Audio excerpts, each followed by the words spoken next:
హల్లెలూయా. దేవుని నామానికి స్తోత్రాలు. ఈ రాత్రికాల సమయంలో కుటుంబ ఆశీర్వాద ప్రార్థనకి కూడి వచ్చిన మీ అందరికీ, లైవ్ లో వీక్షిస్తున్న ప్రతి ఒక్కరికి, దూరాన సమీపాన వినుచున్న ప్రతి ఒక్కరికి నేను నా హృదయపూర్వకమైనటువంటి వందనాలు, దేవునికి స్తోత్రాలు. ప్రియులారా, ఈ రాత్రికాల సమయంలో ఒక విశేషమైనటువంటి గొప్ప అనుభవాలను దేవుడు మనతో మాట్లాడబోతూ ఉన్నాడు. ఎందుకండి ఈ రాత్రి విశేషము గొప్ప అనుభవాలంటే ప్రియులారా, ఆయన గొప్ప దేవుడు కనుక మరి ఆ గొప్ప దేవుడిని మనము ఆ పరలోకం పోవాలంటే ఎన్ని సంవత్సరాలు సజీవంగా ఉన్నామో అన్ని సంవత్సరాలు మనము ఆరాధించక తప్పదు. ఎక్కడా ఈ పద్ధతి లేదు, ఎక్కడా ఈ పద్ధతి లేదు. 40 రోజులు చేస్తే చాలని, 3 రోజులు చేస్తే చాలని, చివరిలో ఒక పేరును ఒప్పుకుంటే చాలు, వాళ్ళకేదో ఉందని ఆ నీళ్లు పోయటం, ఈ ఆకులు పెట్టడం, రకరకాలుగా లోక ప్రయాణాలు ప్రయాసాలు ఉన్నాయి. కానీ మన ప్రయాస ఏమిటంటే పరిశుద్ధుడైనటువంటి ప్రభువుతో ఉండాలి, పరలోకములో ఉండాలి. ఇది వెండి బంగారాలతో ధనధాన్యాలతో కొనలేము ప్రియులారా. ఎందుకు ఈ మాట దేవుడు సెలవిస్తా ఉన్నాడంటే, మనము 5వ తరగతి చదువుకున్న ప్రతి ఒక్కరికి తెలుస్తుంది యోగి యామన.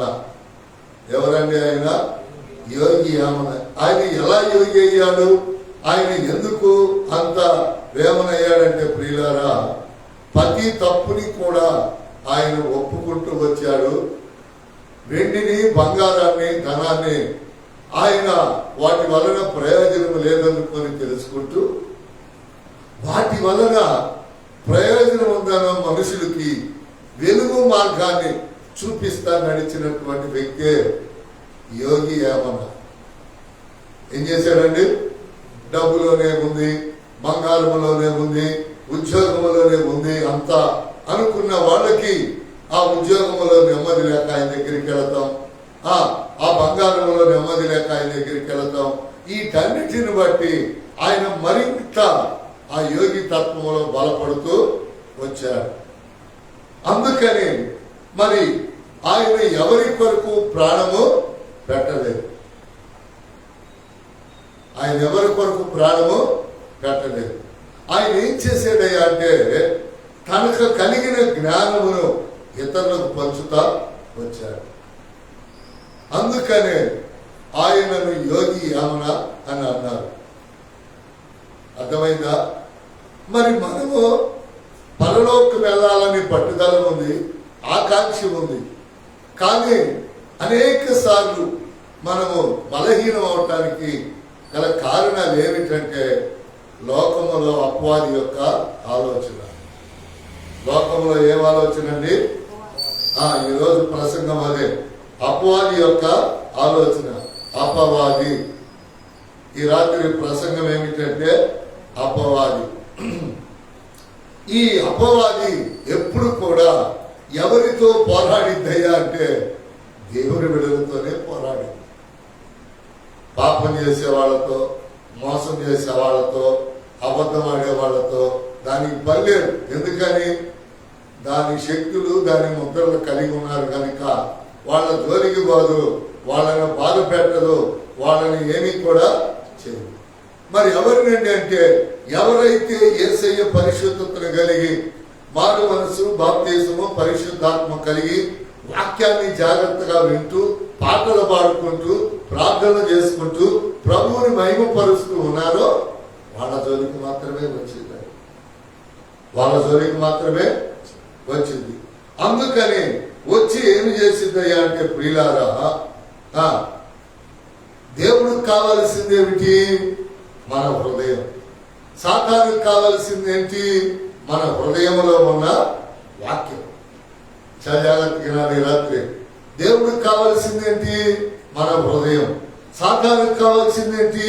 మన హృదయంలో ఉన్న వాక్యం, దేవుని దగ్గరికి వెళ్లకుండా ఉండటానికి. అందుకని ఈ రాత్రి కాల సమయంలో ఒక 4-5 మాటలు దేవుడు మనతో మాట్లాడతాడు. ఇక వాటి విషయాల్లో మనం జాగ్రత్తగా ఉంటే పరలోకం మనదే. హల్లెలూయా. పరలోకం ప్రభు పక్కన కూర్చి మనదే. దేవునికి స్తోత్రం. ఇక దిగులు లేదు రాత్రి నుంచి. ఈ చెప్పే 4-3 మాటల విషయంలో జాగ్రత్తగా ఉంటే ఈ లోకములు ఎన్ని ఉన్నా సరే పరలోకం మనదే. పరలోక కూర్చి ప్రభు పక్కన మనదే. చూద్దాం ఆ వాక్యాన్ని దేవుని యొక్క లేఖన భాగాల్లో నుంచి. చూడండి ప్రియులారా, దేవుని యొక్క లేఖన భాగాల్లో నుంచి లూకా రాసినటువంటి సువార్త 8వ అధ్యాయం 12వ వాక్యాన్ని మొదటిగా మనం చూద్దాం. లూకా 8:12. లూకా రాసిన సువార్త 8వ అధ్యాయము. త్రోవ పక్కన ఉండువారు వారు వినువారు గాని నమ్మి రక్షణ పొందకుండానట్లు అపవాది వచ్చి వారి హృదయములో నుండి వాక్యం ఎత్తుకొని పోవును. జాగ్రత్తగా చూడండి. మనకు కావాల్సిన మాట ఏమిటి? మనకు కావాల్సిన మాట అపవాది వచ్చి వారి హృదయంలో ఉన్నటువంటి వాక్యాన్ని ఎత్తుకొని పోతుంది. అది అపవాది ఏం చేస్తుందంట చెప్పండి. అపవాది అంటే అక్కడ చూడండి, అక్కడ 5 సాతాను కింద పుట్లైన్స్ లో. ఇప్పుడు అపవాది గనక వచ్చి మనము పండుకున్నప్పుడు మన హృదయంలో నుంచి వాక్యం ఎత్తికెళ్లకుండా ఉంటే మనం ఇన్ని సంవత్సరాలు ఆరాధించవలసిన అవసరత లేదు. ఎందుకని ఒక్కసారి విన్న వాక్యాన్ని బట్టి ప్రభు మనల్ని మెచ్చుకుంటాడు, ఆయన ఇచ్చే రాజ్యాన్ని ఇస్తాడు. అయితే మరి మన జీవిత దినాలు ముగించకూడదుగా? ఈ విషయాన్ని కూడా మీరు గమనించాలి. పరలోకం పోవాలని ఎవరి కాలంలోనో నడిప్రేమలోనో చంపేయకూడదుగా దేవుడు. కాలము సంపూర్ణము చేయాలిగా, చేయాలవద్దా? చేయాలి. అందుకని సంవత్సరములు జరుగుతుండగా కార్యాలను నూతన పరిచి అపవాదిని అనుస్తూ ఉండాలి దేవుడు. అది జరిగిస్తాడు. అయితే ఇక్కడ దేవుని వాక్యం ఏమిటయ్యా అంటే చూడండి ఏమంటున్నాడు? అపవాది వచ్చి వారి హృదయములో నుండి వాక్యమును ఎత్తుకొని ఎత్తుకుపోయిందంట. మరి అది వాక్యాన్ని ఏం చేసుకునిద్దో నాకైతే తెలియదు. అంటే రాసుకోండి, వాక్యం మన హృదయంలో ఉంటే మనం పరిశుద్ధులు. హల్లెలూయా. ఎప్పుడైతే వాక్యాన్ని సాతాను గాడు ఎత్తుకెళ్తున్నాడో అప్పుడు మనం అపవాదులు. ఎట్లా పచ్చగారు దీనికి వివరణ? దావీదు రాజుగారు అయినప్పటికీ తను దేవుని వాక్యాన్ని హృదయంలో ఉంచుకొని ప్రార్థన చేసినంత కాలం పరిశుద్ధంగానే ఉన్నాడు. ఒక రాత్రి ప్రశాంతంగా నిద్రపోతా ఉన్నాడు. ఎవరు? దావీదు గారు వచ్చి దేవుని వాక్యాన్ని ఎత్తుకెళ్ళిపోయాడు. ఎత్తుకెళ్ళిపోవడంలో నేనేం చేశాడు గుర్తుపెట్టుకొని, దేవుని వాక్యము ఏ దేవుని బిడ్డల దగ్గర హృదయంలో ఉండదో వాళ్ళు పార్కులకు వెళ్దామా, షికారులకు వెళ్దామా, ఎడారిలోకి వెళ్ళి కూర్చుందామా, లేకపోతే రోడ్ల మీదకి వెళ్ళి ఎవరు లేని కాడ కూర్చుందామా అని అనిపించేటట్లుగా చేసింది అపవాది. దేవుని వాక్యం ఉంటే ఏడుంటావు చెప్పరా? దేవుని గుళ్ళో ఉంటావు, లేకపోతే ఇంట్లో ఉండి పాటలు పాడుకుంటావు, పని చేసుకుంటావు, పిల్లల కొరకు, భర్త కొరకు, భార్య కొరకు. వాక్యం లేనివాడు ఏం చేస్తాడు తెలుసా? అమ్మ పంపనంగా నెమ్మది లేదు, ఆ పార్కులకు పోయి కూర్చుందాం, లేకపోతే అక్కడికెక్కడికో పోయి కూర్చుందాం, అదేదో చేద్దాం, ఇదేదో చేద్దాం. ఎప్పుడు? దేవుని వాక్యాన్ని అపవాది ఎత్తుకెళ్ళిన తర్వాత. అపవాది ఎత్తుకెళ్లకుండా ఉండాలి అంటే మెలుకోగలిగి ప్రార్థనలో ఉండాలి. అపవాది మన జోలికి రాకుండా ఉండాలి అంటే అపవాది చూడండి 4 దిక్కుల నుంచి ఏదో ఒక దిక్కుకు మన మీదకి వస్తానే ఉంటుంది. చూసారా? దానికి కూడా మీకు ఎగ్జాంపుల్ చెప్పమంటున్నాడు. ఒక పక్క గొలియాతు, ఒక పక్క కుమారుడు, ఒక పక్కన ఇంకొక దాసుడు దావీదు తిడతాం, ఒక పక్క మామ. 4 దిక్కుల్లో నుంచి దావీదుని శోధిస్తా తరుముతా ఉన్నారు. ఎందుకు? ప్రియులారా, దావీదు యొక్క జీవితంలో విజయాన్ని చాలా మంది అనుకుంటారు కదా, నాకే ఎందుకు రావాలి కష్టం, నాకే ఎందుకు రావాలి శోధన. ఈ శోధన తర్వాత అద్భుతాన్ని చూస్తాం. హల్లెలూయా. ఈ కష్టం తర్వాత సుఖాన్ని చూస్తాం. దీని తర్వాత ఒక విశాలతను మనం కలిగి ఉంటాం. దీని ద్వారా ప్రియులారా చూడండి, అటు ఇటుగా ఉన్నవాళ్ళు ఏమవుతారో మనకు తెలియదు, కానీ దేవుడు, దేవుని వాక్యము, దేవుని మందిరము, దేవుని ప్రార్థనలో గడిపే మనం ప్రభువుతో ఉండబోతా ఉన్నాం. హల్లెలూయా చెప్పండి. అందుకని దేవుని యొక్క వాక్యములో మళ్ళీ చదివితే 2వ అనుభవంలోకి మనం వెళదాం. ప్రియులారా ఏమంటున్నాడండి? వాక్యం ద్వారా ఏమంటున్నాడు? అపవాది వచ్చి వారి హృదయములో నుండి వాక్యమును ఎత్తుకొని ఆ ఒక్క మాట మనకు కావాల్సింది. అపవాది ఏం చేసిందంట? వచ్చి మన హృదయములో ఉన్న, చాలా మంది ఏం చెప్తారు చెప్పనా, అపవాదికి అవకాశం ఇచ్చింది. నా భార్య నన్ను జడగొట్టింది, నా భర్త నన్ను జడగొట్టాడు, నా పిల్లలు నన్ను జడగొట్టారు. మీ మొహమేమన్నా కాదు, వాళ్ళ కాదు. ఆలయాన్ని కాపటం, పరిశుద్ధతను పాడు చేయటం మనుషుల వల్ల కాదు, మరి ఎవరి వల్ల అవుతుంది? అపవాది. ఒకవేళ యారు మనుషుల వల్లే కదా. అదే నువ్వు మెరుపు కలిగి ఉండాలి. ఎవడు నీ పరిశుద్ధతను పాడు చేస్తున్నాడు? ఎవడు నీ వాక్యాన్ని ఎత్తుకొని పోతుంది? స్త్రీయా పురుషుడా, ఇదిగో నువ్వు గమనించుకుంటున్నట్లయితే నీకో మాట చెప్పనా, ఒక అపవాది అనుకుందాం, ఒక స్త్రీ ఒక పురుషుడి మీద ఆశ కలుగుతా ఉంది. మొదటిసారి ట్రై చేసింది, కుదరలా. 2వసారి ట్రై చేసింది, కుదరలా. 3వసారి ట్రై చేసింది, కుదరలా. 4వసారి ట్రై చేసిందా? ఇంకేమనుకునేది?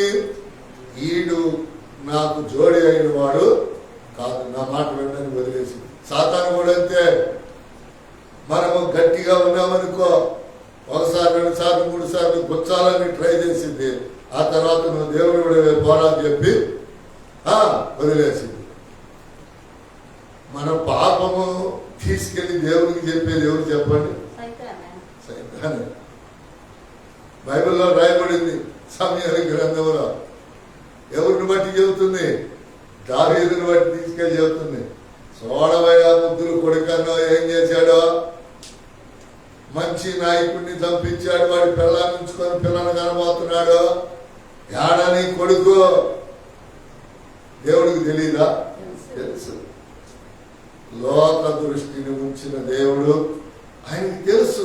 కానీ సాతాను పనేది ఏ పని? సాతాన్ని ఇదిగో నీ బిడ్డ నాకు ఏం చేశాడో చూడు, ఇదిగో నీ కుమార్తె నాకు ఏం చేసిందో చూడు, ఇదిగో నీ కుమారుడు నాకు ఏం చేసిందో చూడని దేవుని దగ్గరికి తీసుకెళ్ళి చెప్పేది ఎవరు? అపవాది. దేవుడు అంటాడు కదా, అప్పుడు దాకా ముద్దుల కొడుకు ప్రియ కుమారుడు ప్రియ కుమార్తె అనుకున్న దేవుడు ఏమంటాడంటే, నాకు తెలుసులే సైతానా పో అని అన్నాడు. నీ పార్టీ అయిపోయాడు పో, ఇక వాడిని ఏం చేసుకుంటావు?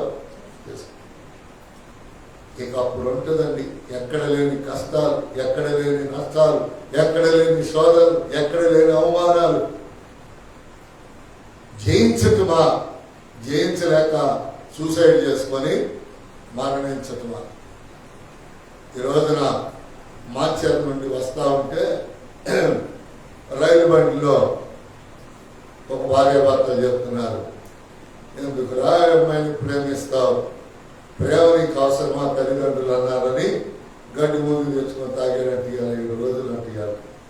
బతుకుతాడా చచ్చిపోతాడా అని నన్ను అడుగుతున్నారు. నేను అన్నాను, అమ్మా గడ్డి మందు తాగినోళ్ళు బతికినోళ్ళు తక్కువ, దానికి కొన్ని లెక్కలు ఉన్నాయి. పొద్దున్నే తాగితే పరగడుపుని తాగితే చచ్చిపోతారు, మాట్లాడుతూనే ఉంటారు. పరగడుపునే తాగాడయ్యా, మాట్లాడుతున్నాడయ్యా అండి. అయితే అదంతా మేము ఆరాధించే దేవుడికి తెలిసిందేమో మాకు తెలియదండి. ఎందుకు గడ్డి ముందు తాగింది? ఆయన అమ్మాయిని ప్రేమించబాకరా, చదువుకోరా అన్నారంట. ఎవరు? నన్ను ప్రేమించొద్దంటారా మీరు అని చెప్పి గడ్డి ముందు తాగాడు. దేవుడు కోపం వస్తే గడ్డిలో గడిచిపోతాడు. దేవుడికి కోపం రాకుండా వాడిని ఏమన్నా వాడుకోవాలంటే బుద్ధి చెప్పి బ్రతికిస్తాడు. మంచి మాట చెప్పి ఈ రోజులు వినేవాడు లేరండి. చెడు మాట చెప్తే చెడు మాట అయితే వెంటనే పోయి చేసేవాడు. మంచి మాట చెప్తే వినేవాడు ఎవరు లేరు. మంచి పని చేయించుకోండి అన్నా, మంచి మాట చెప్పినా ఎలా ఉంటుందో తెలుసా? అది తప్పుగా ఉంటుందండి. యేసయ్య అదే చెప్పాడు, నా కుమారుడా, నా కుమార్తె, లోకములో ఉన్న మనుషులు మీ మీద మీరు సత్యవాక్కులు పలుకుతూ సవాలకరమైన సువార్తని నా పేరట మీరు ప్రకటిస్తూ ఉన్నప్పుడు మీ మీద తప్పులు మోపుతా ఉంటారు. ఎవరు? దేవుని ప్రజలండి, దేవుని ప్రజలు. అందుకని ప్రియులారా, అపవాది ఆడిబిడ్డలుగా మార్చుకోవటానికి మనం నిద్రపోతా ఉంటే, ఇప్పుడు వాళ్ళకి చక్కని వాక్యం వింటా ఉన్నాం, మెలకు ఉండాలి, నిద్రపోకుండాని కాదు. ఇన్న వాక్యాన్ని నెమరు వేసుకొని ప్రార్థనాపూర్వకంగా పడుకుంటే మనం నిద్రపోతాం. ఏం చేస్తాం? ఆ వాక్యాలు మన మనసులో హృదయంలో తిరుగుతా ఉంటాయి. నెమరు వేసుకోవట్లేదు అనుకో, ఆ వాక్యాలు వాడు వచ్చి ఒక్కొక్కటి ఏరుకొని ఎత్తుకుపోతాడు. చూడండి, 2వ వాక్యానికి వద్దాం. 2వ వాక్యం చూడండి, మత్తయి రాసిన సువార్త 13:39. 13:39. మత్తయి రాసినటువంటి సువార్త 13:39. వాటిని విత్తిన శత్రువు అపవాది కోత యుగ సమాప్తి, కోత కోయవారు దేవదూతలు. చాలు, మనకు కావాల్సిన మాట ఏంటి? వాటిని విత్తిన శత్రువు అపవాది. వాటిని విత్తిన శత్రువు అపవాది. ఎవరిని ఇచ్చింది? మంచిగా చెడ్డ విత్తన. పాపం చేయి, దొంగతనం చేయి, మోసం చేయి, సాడీలు చెప్పు అనేటటువంటి ఈ చెడు విత్తనాలన్నిటినీ ఎవరయ్యా విత్తింది అంటే అపవాది. అపవాదికి ఎప్పుడు ముగింపు అంటే ప్రభువు రాకడా వచ్చిన. అపవాదికి ముగింపు ఎప్పుడు చెప్పండి? అపవాదికి ముగింపు ఎప్పుడు? అది అందాక మనం ఏం చేయాలి? వేచి ఉండటమే. అందుకని దేవుని యొక్క వాక్యములో దేవుడు చెప్తూ ఉన్నాడు, దేవుడు మనతో ఈ రాత్రి మాట్లాడుతూ ఉన్నాడు. అందుకని దేవుని యొక్క ఆత్మ, పరిశుద్ధాత్మ దేవుడు మనలను ఆయన పక్కన కూర్చోబెట్టుకోవాలని, ఆయన రాజ్యానికి తీసుకువెళ్ళాలని, మరి ఇదో మనలను పాడు చేయాలని. చూసారా? మళ్ళీ ఒకసారి చదవండి ఆ మాటని. వాటిని విత్తినవాడు శత్రువు వాటిని ఇత్తినవాడు శత్రువు. వాటిని విత్తిన శత్రువు అపవాది. వాటిని విత్తిన శత్రువు అపవాది. మంచిగా బాప్తిసం పొంది మారు మనసు పొందిన బిడ్డలలో పాపాన్ని, మోసాన్ని, చెడుని విత్తేది ఎవరయ్యా అంటే అపవాది. అపవాది. ఈ అపవాదికి వేరే పని లేదంటే ఇంక వేరే పని ఏం లేదాడు. తిరుగుతా ఉంటాడు. గర్జించు సింహం వలె అపవాది తిరుగుతా ఉంటాడు. చూసారా? అందుకని దేవుని యొక్క లేఖన భాగంలో 2వ మాట, ఈ చెడుని విత్తేది ఎవరంటే ఈడే. ఈ చెడుని విత్తేది ఎవరు? కొంతమంది తెలుసుకోగలుగుతున్నారు, కొంతమంది తెలుసుకోలేకపోతున్నారు. అయ్యో, దైవజనుడు చెప్పింది నిజమే కదా, అది దేవుని వాక్యమే కదా. చూడండి, యవనస్తులు దేవుని సన్నిధికి పెద్దల కాడ రాకపోతే వాళ్ళ యవన బలాన్ని శిక్షించింది సాతాను. ఎందుకో తెలుసా? యవనస్తులు చుట్టూ తిరుగుతూ ఉంటుంది సాతాను. వాడు ఏ కాడికి దేవుని వాక్యం, దేవుని మందిరం, దేవుని సేవకులతో ఉండాలి. ఎవరు? యవనస్తులు. అందుకే ప్రభు ఏమంటాడంటే, యవన కాలంలో నా కాడి మోయిట సులువు. నా కాడి అంటే ఏంటి? మందిరం పనిచేయటం, దేవుని సేవకుడు ఏమంటుంటాం, దేవుని సేవ గురించి ఆలోచించడం. ఎప్పుడు? నీకు పని లేనప్పుడు. ఎప్పుడు? నీకు పని లేనప్పుడు. అందుకని ఇక్కడ వాడు ఏం చేస్తాడయ్యా అంటే, అపవాది వచ్చి విత్తేసేస్తాడు నీ హృదయాన్ని, పరిశుద్ధ హృదయాన్ని. ఏం చేస్తాడండి? వాడు ఏం చేస్తాడు? వాడు చేస్తాడు. ఇంకో మాట చూద్దామండి, ఎఫెసీ 6:11. ఎఫెసీలకు రాసిన పత్రిక 6:11. చాలా జాగ్రత్తగా ఈ మాటని ధ్యానం చేయాలి. ఎఫెసీ 6:11. మీరు అపవాది తంత్రములను ఎదిరించుటకు, చాలా జాగ్రత్తగా చూడండి, మీరు అపవాది తంత్రములను ఎదిరించుటకు, మీరు అపవాది తంత్రములను ఎదిరించుటకు శక్తిమంతులగునట్లు దేవుడిచ్చు సర్వాంగ కవచమును ధరించుకొనుడి. ఏంటంటే ఇప్పుడు గుర్కాలో ఉన్న మనిషిని మనం గుర్తుపట్టగలవా? పట్టలే. ఎందుకని? పైనుంచి కింద ఒకే డ్రెస్సు. ఆడ కళ్ళు చూసి యంత్రం అయితే కనిపెట్టగలదు, కానీ మనమైతే కనిపెట్టలేదు. ఈ సర్వాంగ కవచం తల మొదలుకొని అరికాలు వరకు సర్వాంగ కవచం. చూసారా? ఇప్పుడు గుర్కా వేసుకోవటం తప్పు అని నేను చెప్పను. ఎందుకని వాళ్ళ అందాలు వాళ్ళ ప్రియులకు తప్ప ఎవరికి చూపించుకునేవాడు పైనుంచి గుడ్డ తప్పు. ఇప్పుడు మనవాళ్ళు అయితేనో సంకల్లో ఇంటికి కనపడే చెట్టు కొంతమంది, ఇంకెక్కడెక్కడో ఏదో. ఏంటయ్యా అంటే ఏళ్లలో అపవాది దూరి వాళ్ళ అలంకరణ ద్వారా ప్రజలను చెడగొడతా ఉన్నారు. అలంకరణ అవసరమే కానీ హద్దు మీరిన అలంకరణ సాతాను యొక్క కబంధ హస్తాల్లోకి వెళ్ళి కౌగిళ్ళు చూపించడం అనేది మంచిది. దేవుడు మనకి బట్టలు ఇచ్చింది, మన వంటిని కప్పుకోవాలి. చూసారా? చదువుదాం మళ్ళీ. మీరు అపవాది తంత్రములను ఎదిరించుటకు శక్తిమంతులగునట్లు దేవుడిచ్చు సర్వాంగ కవచమును ధరించుకొనుడి. చూసారా? ఎంత గొప్ప మాట. దీన్ని వివరించడానికి ఆ దినాలలో పౌలు గారు ప్రసంగాలు చేసే దినాల్లో కూడా ఈ దినాల్లో లాగానే ఉన్నారు జనం. ఏం చేస్తున్నారు? అదేండి, వాళ్ళు ఇష్టం వచ్చినట్లు అలంకరణ చేసుకుంటూ కవచము ధరించుకోవటం. పేరుకు మాత్రమే సర్వాంగ కవచం ఉందనుకుంటున్నారు, కానీ ఉంటే అరికాల నుంచి నన్నెత్తి వరకు ఎక్కడ కూడా అపవాదికి చూడలేదు.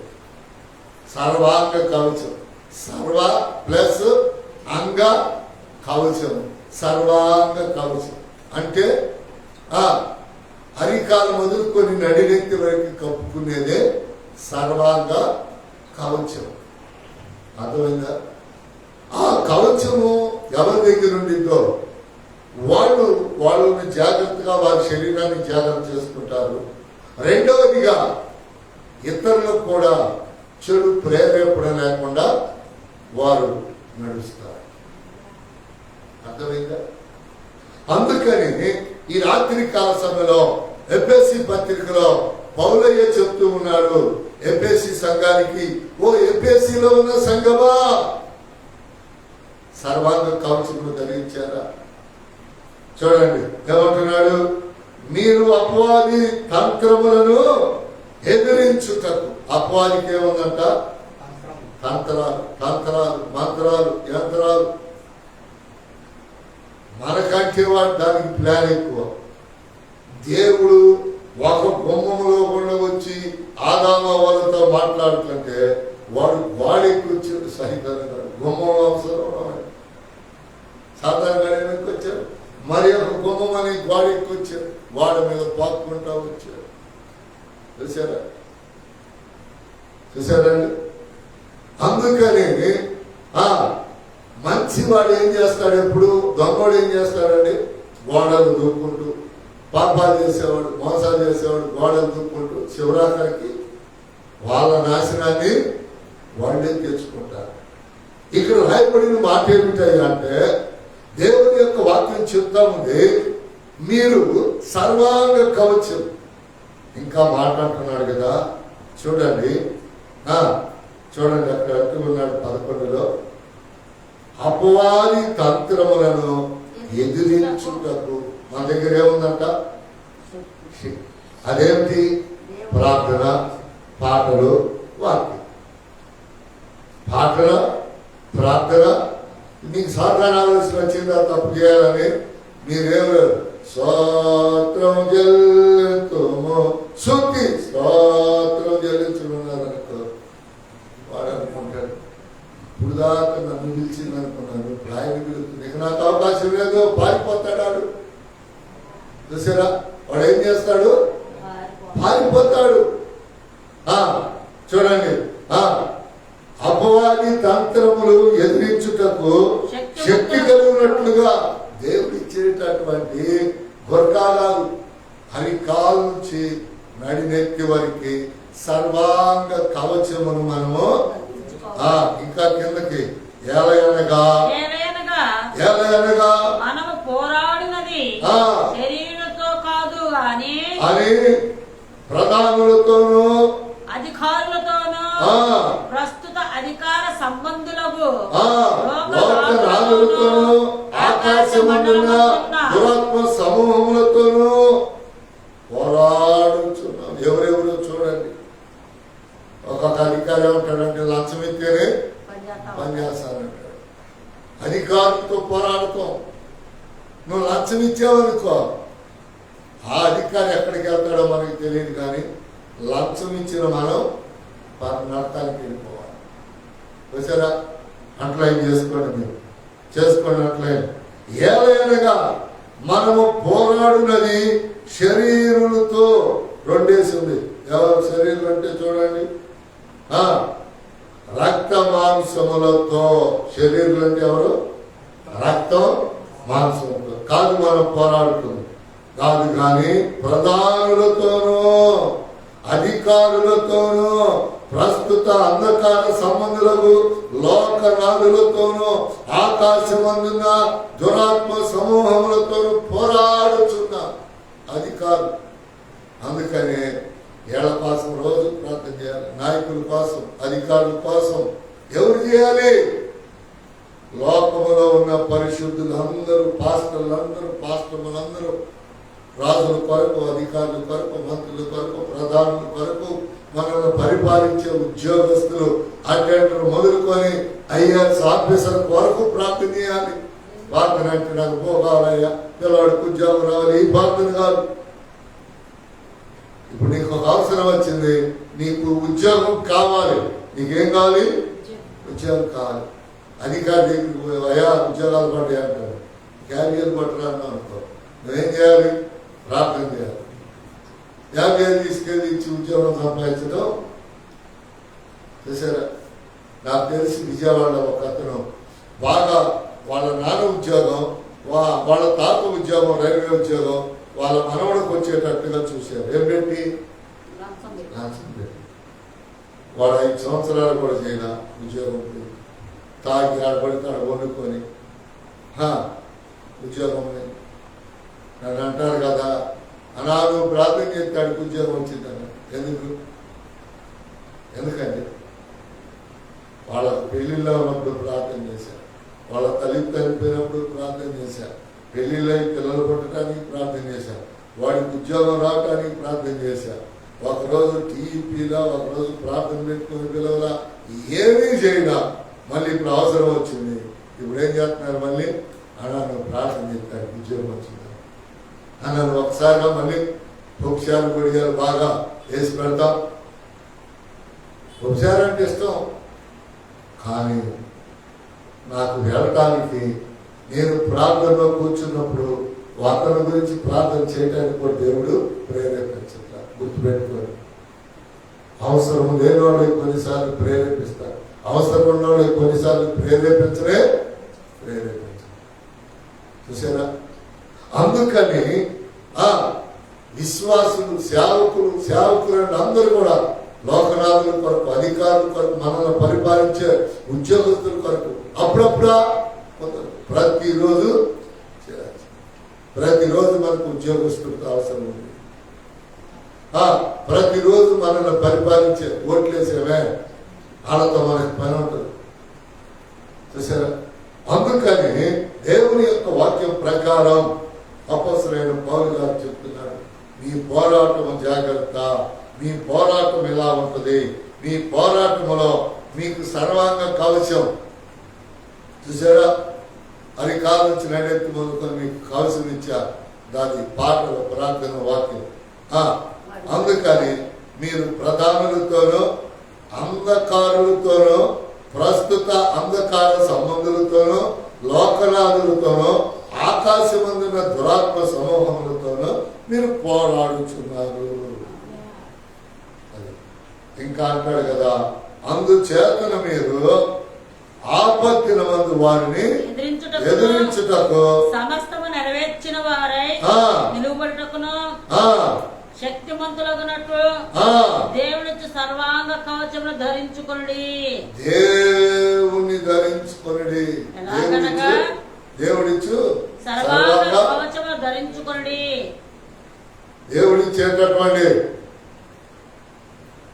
దేవుడిచ్చేటటువంటి సర్వాంగ కవచమును ధరించుకోండి.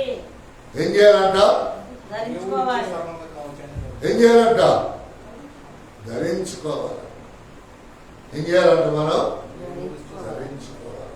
అందుకని ఈ రాత్రి కాల సమయంలో ప్రియులారా, తిమోతికి రాసినటువంటి మొదటి పత్రిక 3:7 చదువుదాం. తిమోతికి రాసినటువంటి మొదటి పత్రిక చదవండి, 3:7. మరియు అతడు నిందల పాలై అపవాది ఊరిలో పడిపోకుండునట్లు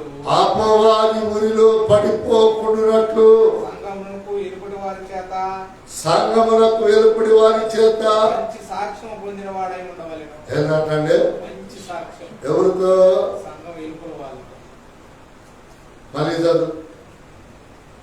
మరియు అతడు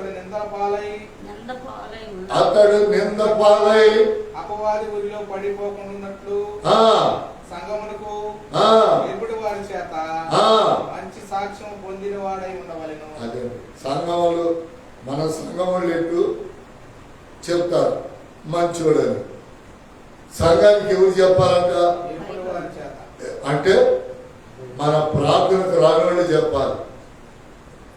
హల్లెలూయా ప్రార్థన మందిరంలో ఫలానా అబ్బాయి మంచోడు, ఫలానా అబ్బాయి మంచోడు, ఫలానా అమ్మాయి మంచిది.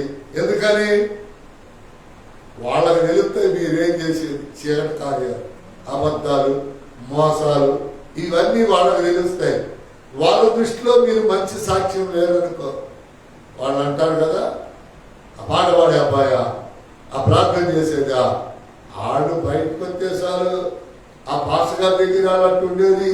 వాళ్ళు బయటకు వస్తే మామూలు చూసారండి. ఇది చేసింది ఎవరు? అపవాది. అందుకని అపవాదికి ఎప్పుడు కూడా మనము చోటు ఇవ్వకూడదు. మరి ఒక మాట చూడండి, పేతురు రాసిన మొదటి పత్రిక 3:8. పేతురు రాసిన మొదటి పత్రిక 3:8. పేతురు రాసిన మొదటి పత్రిక 3:8. తుదకు మీరందరూ ఏక మనస్కులై ఒకరి సుఖ దుఃఖముల యందు ఒకరు పాలుపడి సహోదర ప్రేమ గలవారును కరుణా చిత్తులను మనస్కులనై ఉండుడి. అదండి, చూసారా? అప్పుడు ఆశీర్వాదములకు వారసులగుటకు మీరు పిలువబడితే గాని కీడుకు ప్రతి కీడైనను దోషులకు ప్రతి దోషునైనను చేయక దీవించుడి. చేయక దీవించాలి. ఇదొక్కటే మనకు జాతీయ.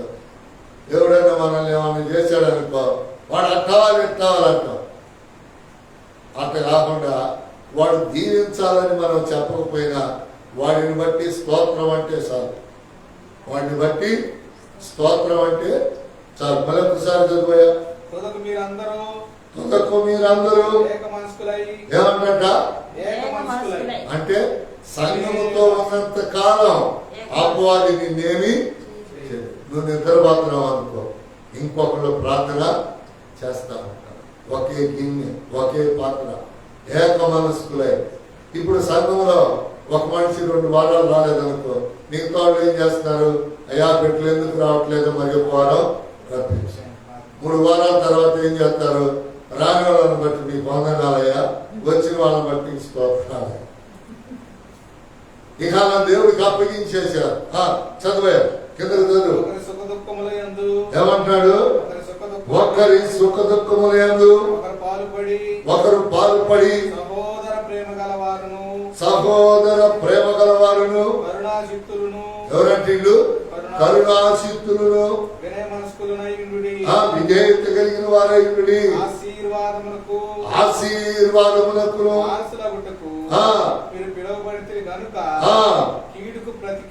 ఒక్క నిమిషం ఉన్నాయా. ఇక్కడ ఏమంటున్నాడంటే సహోదర ప్రేమ కలిగి, చూడండి, కరుణాచిత్తులై వినయ మనస్కులై ఉండండి.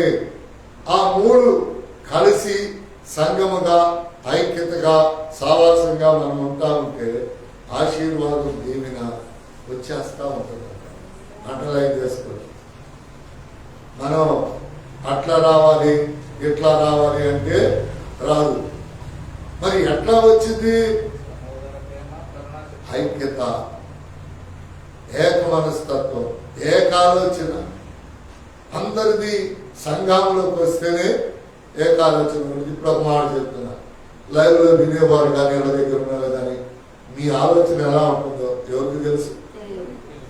ఇప్పుడు మందిరంలోకి వచ్చారనుకో, పాటలు పాడాం, ప్రార్థన చేసాం, వాక్యం ధ్యానం చేసుకున్నాం, చక్కగా ఇంటూ ఉన్నాం. నేను వాక్యం చెప్పేటప్పుడు మీరు పాటలు పాడరా, ప్రార్థన చేయరే? ఎందుకని? అందరం ఒకటే చేస్తాం, అందరం పాటలు పాడతాం, అందరం సప్పెట్లు పడతాం, అందరం ప్రార్థన చేస్తాం, అందరూ వాక్యం వింటాం, అందరూ దీవెన తీసుకొని గృహాలకి వెళ్తాం. అందుకని మనకు ఆశీర్వాదం రావాలంటే సహోదర ప్రేమ, కరుణాచిత్తులు, వినయ మనసు. సహోదర ప్రేమ, వాళ్ళట్ట వీళ్ళట్ట అన్నంతకాలం నువ్వు ఎట్లాగే పోతావు వెనక్కి. ఎందుకో తెలుసా? అస్సలు ఎప్పుడు కూడా ప్రేమ కలిగి ఇతరుల మీద సాడీలు కానీ ఇతరుల గురించి చెడు కానీ ఆలోచన చేస్తున్నావు అంటే నీ తల మీద నువ్వు ఉప్పులు పోసుకుంటున్నట్టే. వాళ్ళ గురించి స్తోత్రం చేయి, ఆశీర్వాదం చెప్పు. వద్దంటే దేవుని ఆశీర్వాదాలని ఎవరు చెప్తున్నారు? యేసయ్య ప్రియ శిష్యుడు పేతురు గారు చెప్తున్నాడు. అది పేతురు గారు చెప్పినా కూడా మీరు వినపోతే ఎట్లా?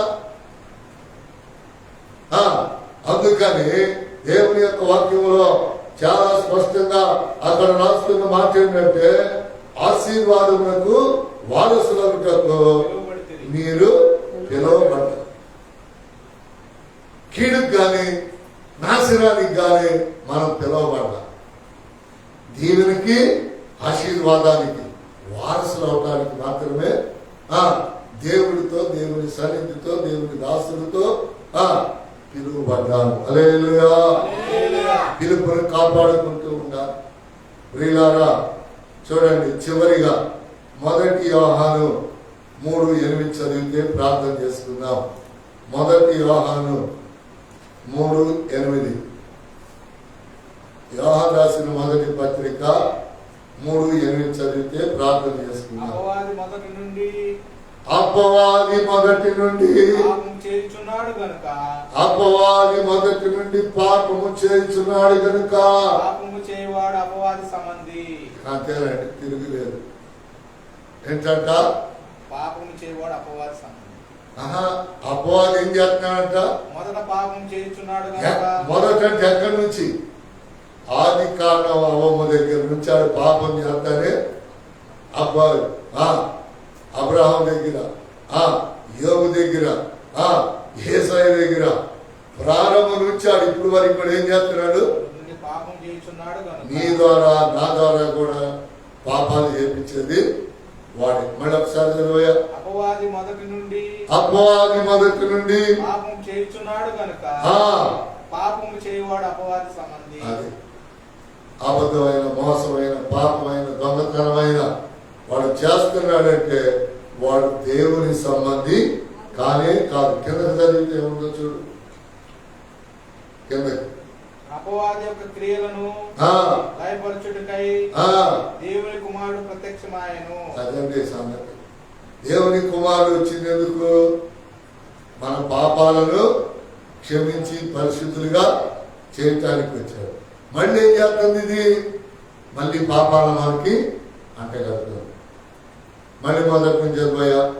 అపవాది మొదటి నుండి పాపం చేయుచున్నాడు గనుక పాపము చేయవాడు అపవాది సంబంధి. తిరుగులేదండి. నువ్వు ఏదైనా వాక్యానికి వ్యతిరేకంగా యు హ్యావ్ ఏ సిన్, ఒక పాపమును నువ్వు కలిగి ఉంటే